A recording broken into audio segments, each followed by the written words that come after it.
17. Delirium. Lori se quedó de pie al otro lado de la calle frente al restaurante incendiado y lo observó durante 5 minutos para ver si había algún signo de actividad. No había ninguno.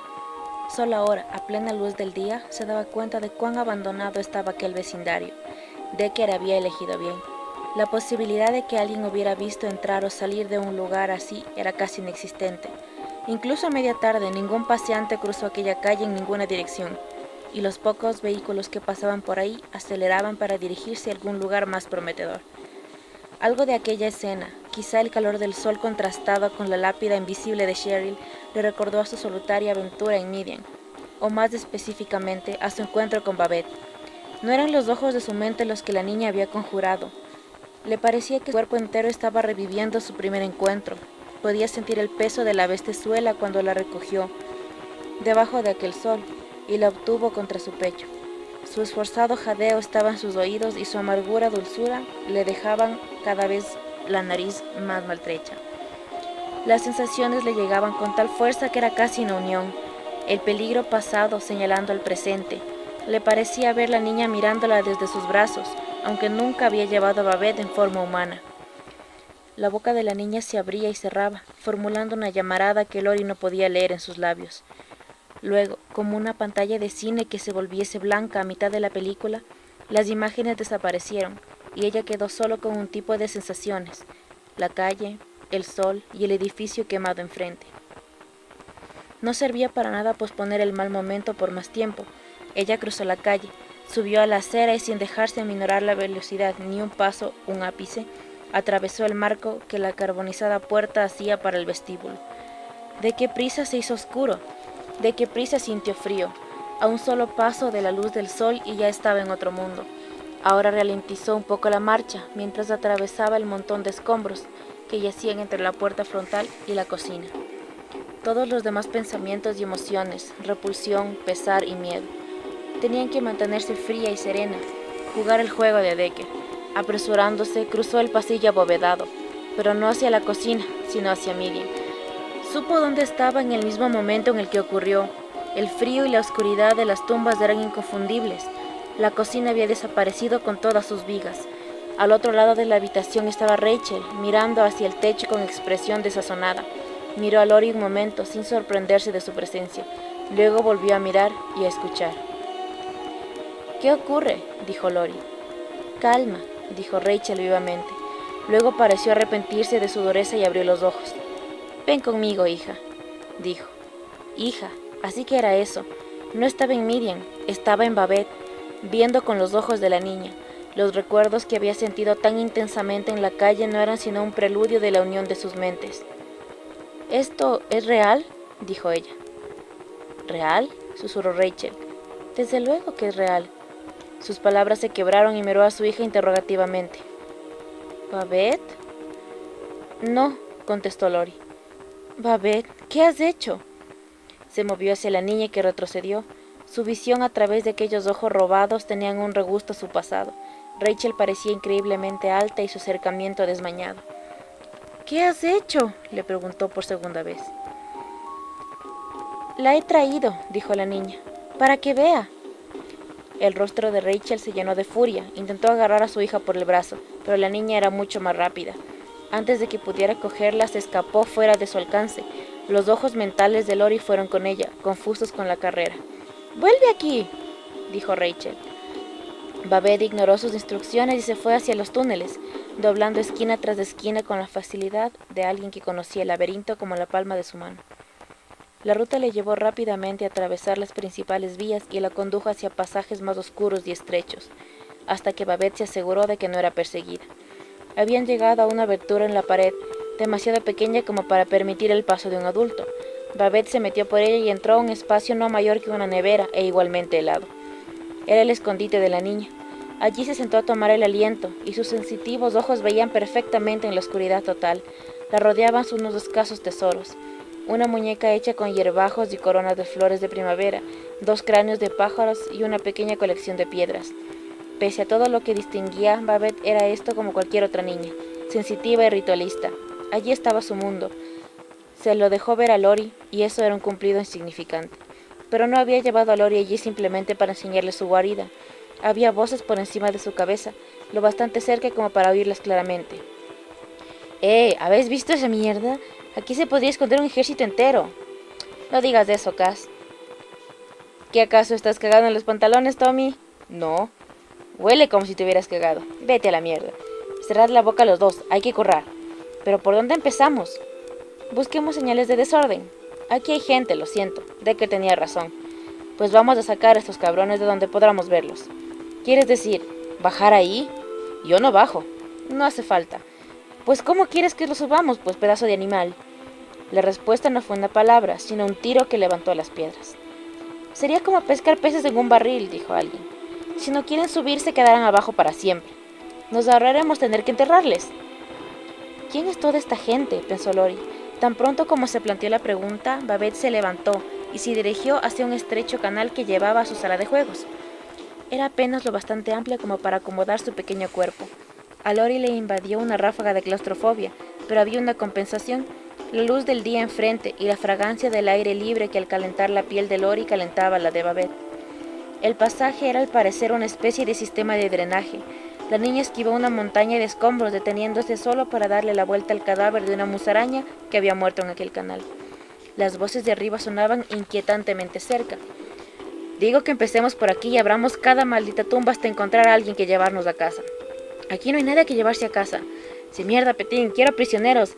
La máxima cantidad de cabrones que podamos atrapar. ¿No deberíamos llamar primero?, preguntó entonces. Aquella voz de disidente se había oído hace poco. Quizá el jefe tenga instrucciones frescas que darnos.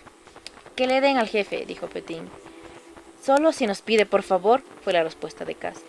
En medio de las risas que siguieron hubo muchos otros comentarios, la mayoría obscenos. Fue Petín el que hizo callar las risas. Vale, ya, dejad de guarradas para otro momento y empecemos. Cuanto antes mejor, dijo Cass. ¿Lista, Tommy? Yo siempre estoy listo. Entonces se hizo visible una fuerte luz hacia que se arrastraba Babette. Era una rejilla metálica que había al fondo del túnel. Aléjate del sol, se encontró pensando Lori. Está bien, contestaron los pensamientos de Babette. Estaba claro que no era la primera vez que utilizaba el agujero para escapear. Como un prisionero sin esperanza de liberación, aprovechaba cualquier entretenimiento para soportar el paso del tiempo. Contemplar el mundo desde allí era una distracción, y ella había elegido bien su punto de mira. La rejilla ofrecía una vista de las avenidas, pero estaba situada en la pared del mausoleo, con tal orientación que la luz del sol no le llegaba directamente. Babette puso la cara junto a la rejilla para obtener una visión más clara de la escena que se producía en el exterior. Lori pudo ver a 3 de los 4 interlocutores.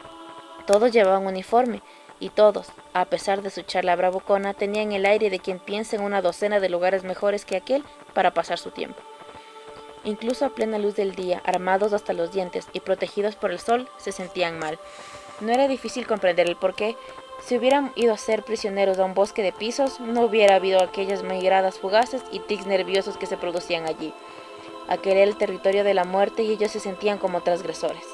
En cualquier otra circunstancia, ella hubiera disfrutado al ver su sufrimiento, pero allí y en aquel momento no podía. Sabía que temían a aquellos hombres y sabía que su miedo les daría sed. «Nos encontrarán», oyó pensar a Babette. «Ojalá que no», replicaron sus pensamientos. «Nos encontrarán», dijo la niña. «Lo dice el profeta». «¿Quién?». La respuesta de Babette fue una imagen, la imagen de una criatura que Lori había entrevisto cuando perseguía a Boone por los túneles, la bestia de las heridas larvadas que yacía en el colchón de una celda vacía. Ahora la vio en circunstancias distintas, levantado por 2 engendros por encima de las cabezas de una congregación. Su ardiente sangre chorreaba por los brazos de los que se le sostenían. Hablaba, pero ella no podía oír sus palabras. Pensó que se trataba de una profecía, y entre ella aquella misma escena. «Nos encontrarán, intentarán matarnos a todos», pensó la niña. «¿Y lo conseguirán?». La niña quedó en silencio. «¿Lo harán, Babette?». «El profeta no puede verlo, porque él es uno de los que matarán. Quizá yo muera también». El pensamiento no tenía voz. Le llegaba como un puro sentimiento, una oleada de tristeza que Lori no podía resistir ni aliviar. Entonces Lori advirtió que uno de los hombres se acercaba a uno de sus colegas y señalaba supersticiosamente hacia la tumba que había a su derecha. Su puerta estaba ligeramente abierta. En su interior había movimiento. Lori veía lo que iba a venir, igual que la niña. Sintió un estremecimiento en la columna de Babette. Sintió como sus dedos se agarraban a la rejilla anticipándose al horror que vendría. Repentinamente, los dos hombres se dirigieron a la puerta de la tumba y tumbaron a patadas. Se oyó un grito de dentro y alguien cayó. El jefe estuvo dentro unos segundos, seguidos de su pareja, y el estrépito alertó al tercero y al cuarto, que fueron hacia la puerta del mausoleo. «¡Apártate!», gritó la gente desde dentro. El otro retrocedió y con una mueca de satisfacción en el rostro, el oficial arrastró afuera a su prisionero, fuera de aquel escondite, mientras su colega pateaba desde adentro. Lori solo pudo ver fugazmente a su víctima, pero rápidamente Babette la nombró con el pensamiento. «Onaka». «Arrodíllate, cerdo», le ordenó el policía que cubría la retaguardia, y le dio una patada en las piernas del prisionero. El hombre cayó, agachando la cabeza para protegerse del sol, tal como lo hace uno con el sombrero, como una ancla. «Buen trabajo, Gibbs», dijo Petín con una mueca. «¿Y dónde está el resto de ellos?», preguntó el más joven de los cuatro, un chico con un compañero fanfarrón. «Bajo tierra, Tommy», anunció el cuatro hombre. «Esto ha sido Ackerman». Gibbs se encargó de O'Connor. «Queremos ver vuestras caras», les dijo. Miró al compañero de Tommy, un hombre bajo y grueso. «Tú eres bueno interrogando, Cass». «Nadie me ha dicho nunca que no», replicó el hombre. «¿Es verdad o no?» «Es verdad», dijo Gibbs. «¿Quieres que este hombre se ocupe de tu caso?», le preguntó Petín a Onaka. El prisionero no dijo nada. «No creo que te haya oído», dijo Gibbs. «Pregúntale, Cass». «Claro, pregúntaselo fuerte». Cass se acercó a Onaka alcanzando y arrancándole el sombrero de la cabeza.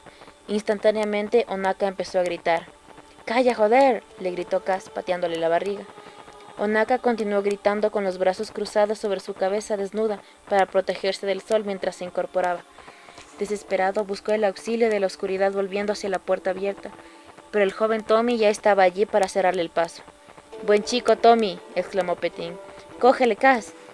Forzando a volver al sol, Onaka se había echado a temblar como si fuera presa de un ataque. «¿Qué mierda le pasa?», dijo Gibbs. Los brazos del prisionero ya no tenían fuerza para protegerle la cara. Cayeron a ambos lados humeantes, dejando así a Tommy mirarle fijo a la cara. El joven policía no habló. Se limitó a retroceder 2 pasos tambaleándose y dejando caer el rifle. «¿Qué haces, cabeza de chorlito?», le preguntó Petín. Se acercó y el sujeto sostuvo el brazo de Onaka para evitar que se apoderase del arma caída. En la confusión del momento, a Lori le costó ver lo que ocurría después, pero al parecer la carne de Onaka se estaba descomponiendo.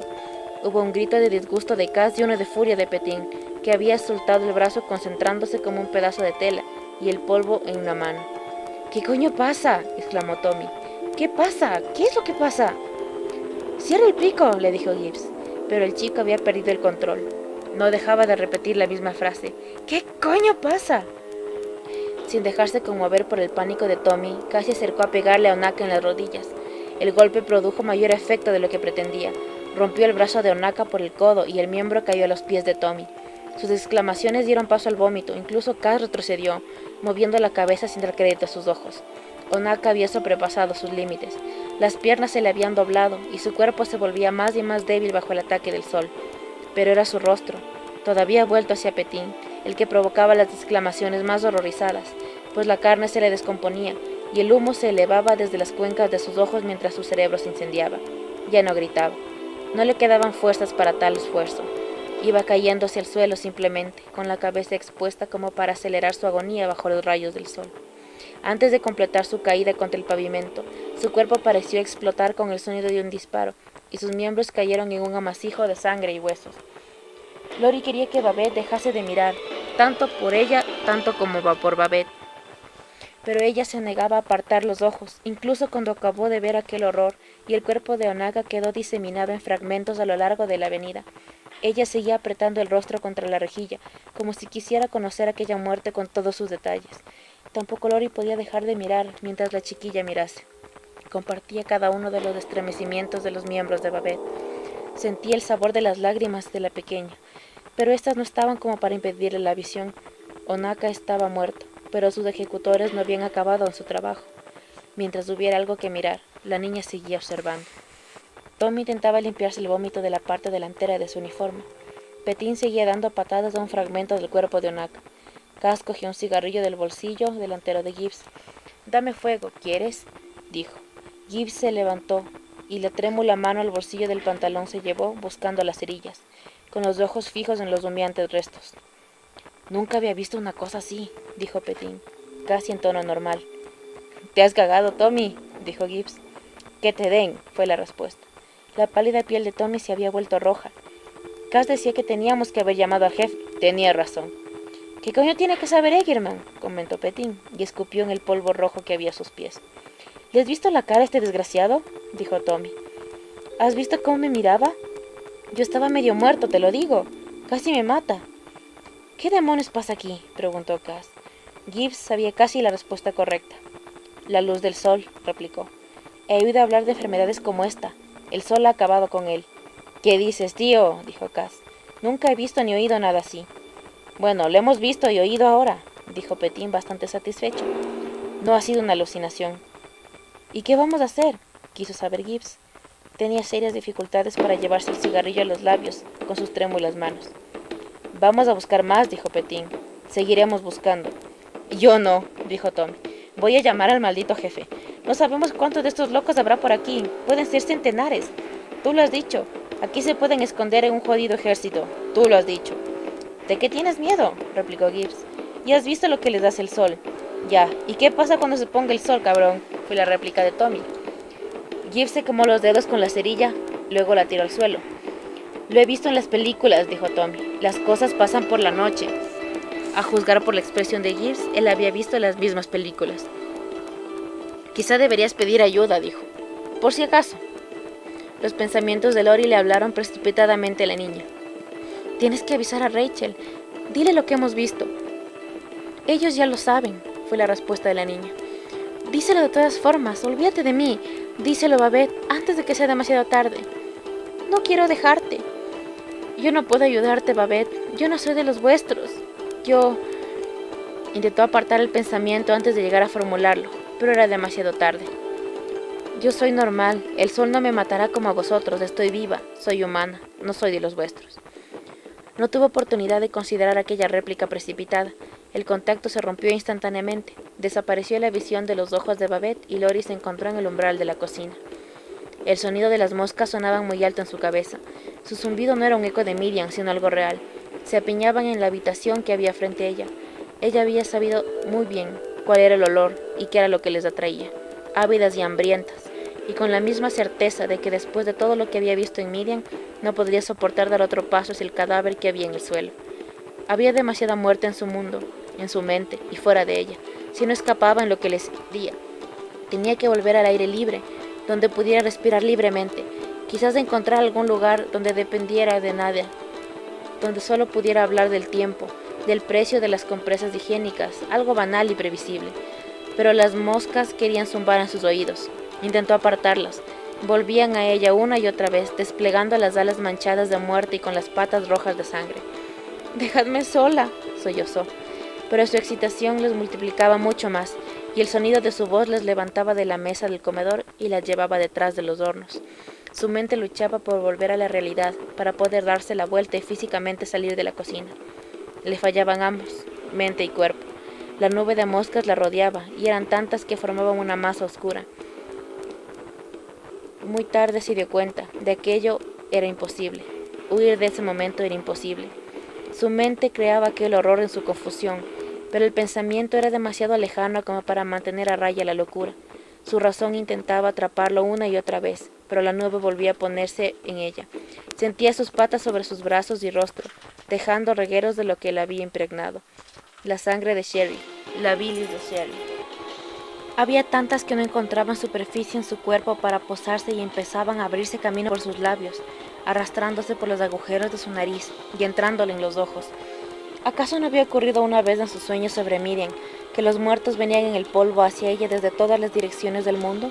¿Y no se había quedado ella ahí de pie, en medio de la tormenta, acariciada y erosionada, contenta de sentir que los muertos estaban en el viento? Ahora sintió el horror de aquel sueño, al conocer la segunda parte. Un mundo de moscas acompañaba aquel mundo de polvo, de incomprensión y ceguera, de muertos sin enterrar, y sin un viento que pudiera llevárselos. Solo las moscas celebrando su festín con ellos, posándose en ellos y multiplicándose. Y el unir el polvo a las moscas supo lo que provocaría. Supo, mientras la conciencia le abandonaba completamente, que si morían, inclusive Miriam desaparecía, y si es que ella lo permitiría.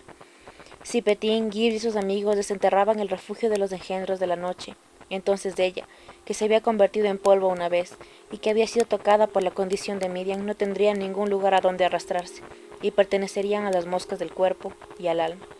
Luego cayó sobre las baldosas. 18. La ira de los justos. Para Egerman las ideas brillantes y la evacuación estaban indisolublemente unidas. Siempre se le ocurrían sus mejores ideas con los pantalones bajados. Más de una vez desde el váter le había explicado a alguien que escuchaba que la paz del mundo y el remedio definitivo contra el cáncer podrían lograrse durante una noche, si los sabios y los justos quisieran sentarse a cagar juntos. En realidad, la idea de compartir la más privada de las funciones humanas le hubiera consternado. El retrete era un lugar para la soledad, donde todos aquellos abrumados por el peso de las elevadas responsabilidades podrían abandonarlo todo y sentarse unos instantes a meditar sobre sus problemas. Observó los grafitis que había en la puerta frente a él. No había nada nuevo entre las obscenidades, y eso era reconfortante. Solo las guarradas de siempre que había que raspar. Aquello le dio valor frente a sus problemas. Sus problemas tenían una doble vertiente. Primero, tenía bajo custodia a un hombre muerto. Esto, como los grafitis, era una vieja historia. Pero los zombies pertenecían definitivamente al cine, como la sodomía a las paredes de los lavabos. No tenían lugar en el mundo real. Esto le llevó al segundo problema, la llamada de pánico de Tommy Kang, informando que algo malo estaba ocurriendo en Miriam. Reflexionando, añadió un tercero, el Dr. Decker. Llevaba un traje bueno y hablaba muy bien, pero había algo enfermizo en él. Egerman no había querido admitir que sospechaba de él hasta que el preciso momento en el que se había sentado a cagar, pero su cabeza de policía se hizo claro en cuanto empezó a pensarlo. El bastardo sabía mucho más de lo que estaba diciendo, no sobre el muerto llamado Boone, sino sobre Miriam y lo que estaba pasando allí. Si la había engañado con lo de Sharnake, llegaría el momento de ajustar las cuentas. Eso era tan seguro como la mierda, y le haría arrepentirse. Mientras, el jefe tenía que tomar algunas decisiones. Había empezado el día como héroe, dirigiendo el arresto del asesino de Calgary, pero el instinto le decía que los acontecimientos podrían escapársele de las manos rápidamente. Había algunos imponderables en todo aquello, algunas preguntas para las que no tenía respuesta. Desde luego, había una salida fácil. Podía llamar a sus superiores en Edmonton y pasarles todo aquel maldito asunto para que lo resolvieran. Pero si abandonaba el problema sería a costa de renunciar también a la gloria. La alternativa era actuar ahora, antes de que anocheciese, como había repetido Tommy, y apenas le quedaban, ¿cuántas? 3 o 4 horas para arrancar de aquellos abominables seres en los cuales había repetido Tommy, ir a Miriam. Si tenía éxito, los aplausos y apoyos se multiplicarían. En un solo día, no solo había entregado a la justicia a un malhechor humano, sino que habría limpiado aquel hoyo de inmundicia sin necesidad de pedir refuerzos. Pero de nuevo las respuestas a las preguntas volvieron a su mente y ofrecían un panorama difícil.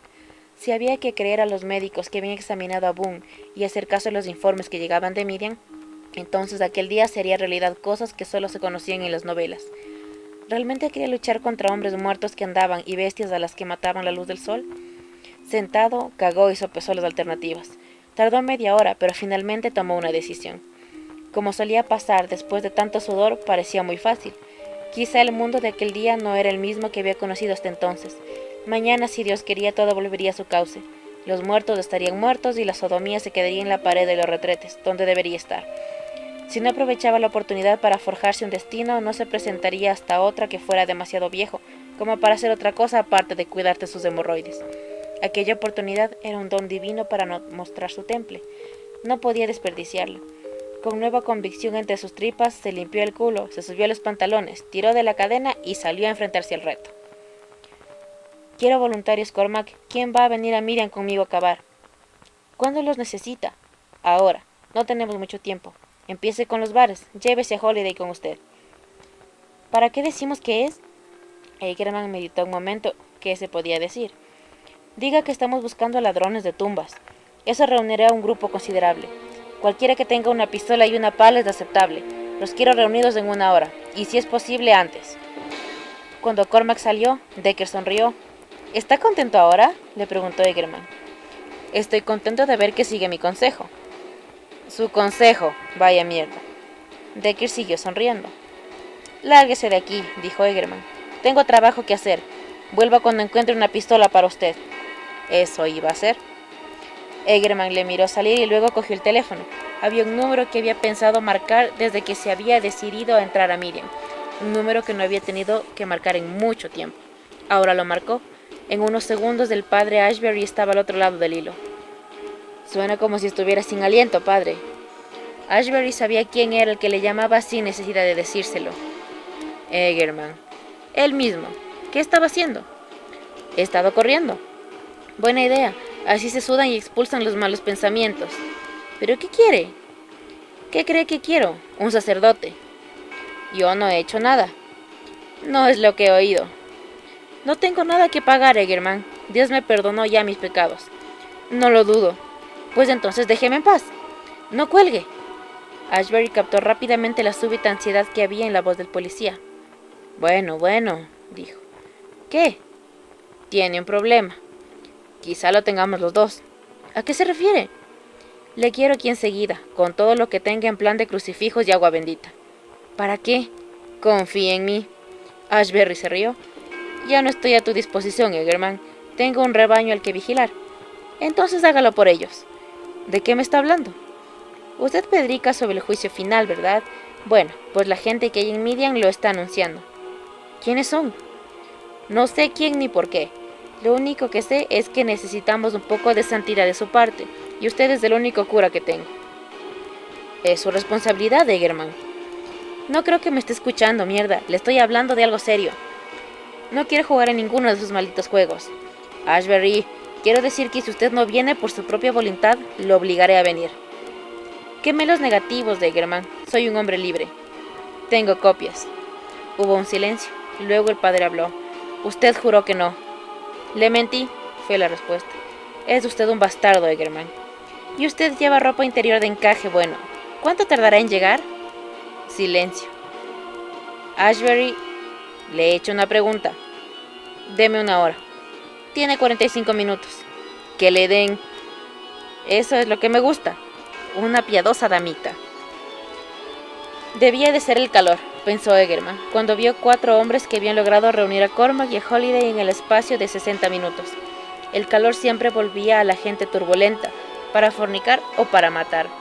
Tal como estaba Sherneck y como los hombres reunidos afuera bajo el sol, los 3 y las 4 mujeres venían también en camino, además de Ashbury y su agua bendita.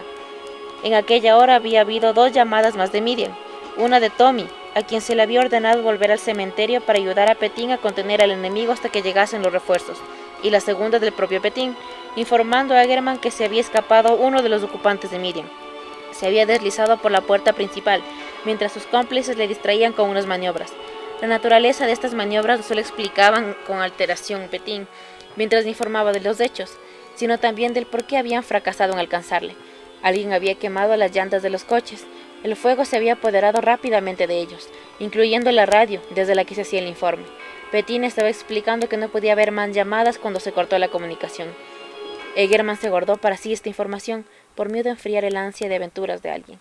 Matar estaba muy bien para Egerman, pero para los demás no estaba seguro de que hubiera tantos dispuestos a seguir adelante, si se enteraban de que alguno de los bastardos estaba dispuesto a luchar. Mientras salía el convoy, él miró su reloj. Tenían tal vez 2 horas y media de plena luz hasta que la oscuridad empezara a asentarse. Tardarían 3/4 de hora en llegar a Midian, lo que significaba que les quedaban 1 hora y 3/4 para tratar con aquellos cabrones, hasta que el enemigo tuviera la noche a su parte. Era bastante si se organizaban. Mejor hacerlo con método, pensó Egerman. Sacar a los hijos de mala madre a la luz y ver qué ocurría. Si se resquebrajaban de la apestosa forma que había descrito Tommy, sería la prueba suficiente para demostrar ante un juez de aquellas criaturas eran tan profanas como el infierno. Si no era así, si Decker estaba mintiendo, Petín había vuelto a las drogas y eran solo unos locos vagabundos. Tendría que encontrar a alguien contra el que disparar para no perder el día. Podrían darse una vuelta y atravesar a balazos al zombi de la celda quinta, el hombre que no tenía pulso ni sangre en el cuerpo. De todas formas, no quería dejar que el día acabase sin lágrimas.